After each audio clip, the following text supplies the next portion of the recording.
క్రీస్తు పునరుత్థాన అనుభవం, హృదయ స్పందన. క్రీస్తునందు ప్రియులారా, యేసుక్రీస్తు పునరుత్థాన అనంతరము ఎమ్మావు మార్గములోని ఇద్దరు శిష్యుల హృదయ స్పందనను ధ్యానిస్తున్నాము. నిరాశతో ఇద్దరు శిష్యులు యెరూషలేమును వీడి ఎమ్మావు గ్రామమునకు వెళ్ళుచుండగా ప్రభువే వారితో పాటు నడిచాడు. క్రీస్తు పునరుత్థాన తరువాత సుదీర్ఘమైన పునరుత్థాన క్రీస్తు ప్రభు సహవాసమును ధ్యానిస్తున్నాము.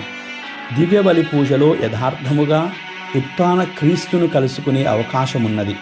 క్రీస్తు ప్రభువు రొట్టె విరిచే సమయంలో ఇద్దరు శిష్యులు యేసును గుర్తించారు. దివ్య సప్రసాదములో యథార్థముగా ప్రభువే ఉన్నాడని మన విశ్వాసము చాటి చెబుతుంది.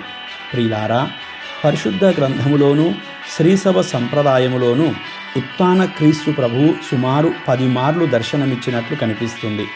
క్రీస్తు దర్శనమైన సంఘటనలు అన్నింటిలోనూ యెరూషలేమునకు 7 మైళ్ళ దూరములో ఉన్న ఎమ్మావు గ్రామమునకు వెళ్ళుచున్న శిష్యులకు ప్రభువు దర్శనాన్నే ప్రత్యేకంగా చెప్పుకోవచ్చు.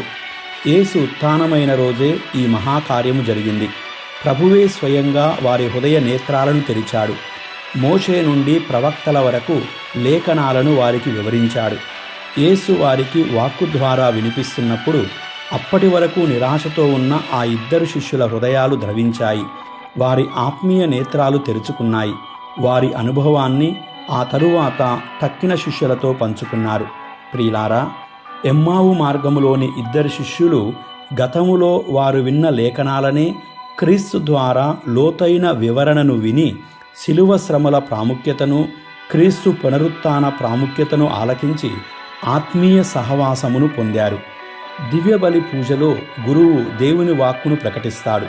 కృతజ్ఞతార్చనలో యాజకుడు క్రీస్తు స్థానంలో రొట్టెను ద్రాక్షరసమును కృతజ్ఞతాభావముతో దేవునికి అర్పించి క్రీస్తు శరీర రక్తాలుగా ప్రజలకు అందిస్తాడు. పునరుత్థానమైన క్రీస్తు భౌతిక నేత్రాలతో కనిపించకపోయినా ఆత్మీయంగా అక్కడే ఉన్నాడు. దివ్యబలి పూజలో క్రీస్తు శ్రమలను, మరణ పునరుత్థానములను ధ్యానిస్తున్నాము. తొలి శిష్యులు రొట్టె విరుచుటలో యేసును చూడగలిగినట్లే విశ్వాసులమైన మనము దివ్య సప్రసాదములో ప్రభువుని చూస్తున్నాము. ఇదే అనుభవం మనకు ప్రభువు అనుగ్రహిస్తున్నాడు. ప్రార్థించుదాం. ఓ ప్రభువా, ఎమ్మావు మార్గములో శిష్యులకు ఇచ్చిన ఆ అనుభవమే దివ్యబలి పూజలో పాల్గొంటున్న విశ్వాసులందరికీ దయచేయండి. దైవ వాక్కు ద్వారా, కృతజ్ఞత అర్చన ద్వారా ఉత్థానమైన మిమ్ము కలుసుకునే భాగ్యమును అనుగ్రహించండి. మీరు సదా మాతో ఉన్నారని ఆనందించుదుముగాక. ఆమేన్.